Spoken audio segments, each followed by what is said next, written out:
परमेश्वर शर्मा के 2.5 घंटे के संवाद मेल में उन्होंने एक भी ऐसा प्रमाण नहीं दे पाए जो ये साबित कर सकता है कि मैं किसी दूसरे देश का एजेंट हूं। उन्होंने गोल मोल करके बातों को बताया। सबसे पहले ये एसआईटी रिपोर्ट उनके पास 6 महीने पहले ही था और वो इतने समय पिछले साल लगभग कहते रहे कि 10 सितंबर को वो सारा रिपोर्ट देश के सामने रखेंगे और केंद्र सरकार को वो अपने रिकमेंडेशन भेजेंगे। तो अगर मामला राष्ट्रीय सुरक्षा का है तो हमारा सबसे पहला सवाल ये है कि मुख्यमंत्री पिछले 6 महीने से इस रिपोर्ट पर क्यों चुप थे। सितंबर में ही जब रिपोर्ट उनके पास आ गया था तभी इस रिपोर्ट का पर्दाफाश मीडिया के सामने क्यों नहीं किया, केंद्र सरकार को रिकमेंडेशंस क्यों नहीं दी। इसका वजह सिर्फ ये है कि उन्होंने खुद उस रिपोर्ट को पढ़ा और देखा कि उनके द्वारा गठित एसआईटी ने इतने महीनों के बाद भी कोई एक प्रमाण लाने में, कोई एक सबूत लाने में सफल नहीं हुई। पहले वो कहते थे कि 15 दिन के लिए हम पाकिस्तान गए, कल कहा 10 दिन। पहले तो ऐसे कहते थे कि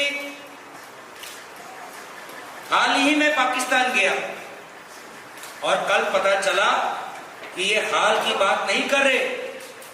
आज से लगभग कितना 2013 14 कितना होगा 12 साल पहले की बात कर रहे। पहले कहा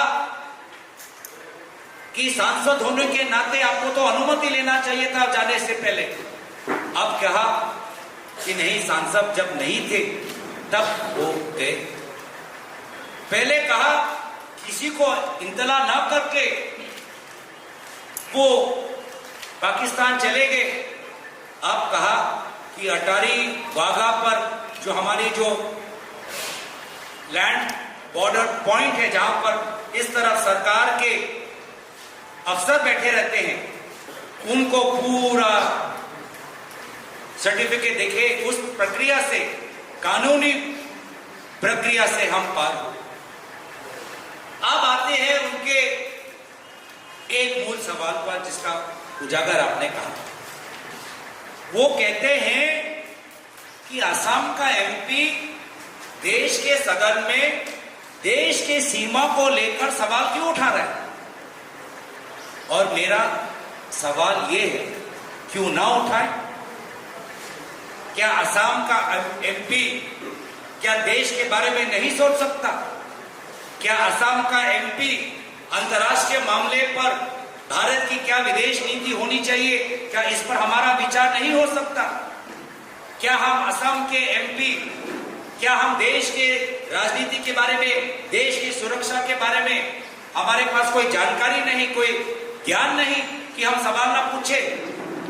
ये उनकी और उनके बीजेपी के सांसदों की मानसिकता हो सकती है, लेकिन हमारा कर्तव्य है, जो मैंने पहले भी कहा कि आज से बहुत साल पहले जब एक तेजपुर यूनिवर्सिटी के छात्र ने मुझसे पूछा कि आप सांसद क्यों बनना चाहते हैं, तो मैंने कहा कि इस सांसद बनने के पीछे मेरे 3 कारण हैं कि पहले मैं सदन के अंदर अपने देश की आवाज उठाऊंगा, दूसरा मैं अपने असम प्रदेश की आवाज उठाऊंगा, तीसरा जिन लोगों ने मुझे चुना मैं उनकी आवाज उठाऊंगा।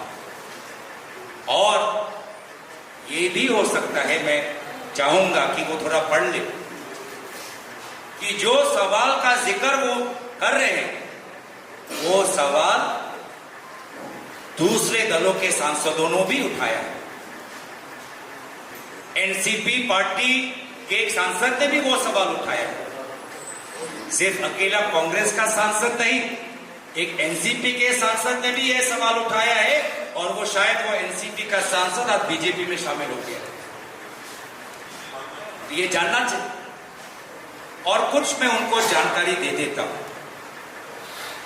कि अगर लोकसभा सेक्रेटेरिएट को ऐसा लगता है कि ये जो सवाल है नाजायज है, ये जो सवाल है इसकी खुलासा हम सदन के अंदर नहीं कर सकते, तो पूरे प्रश्नों को ही रद्द कर देते।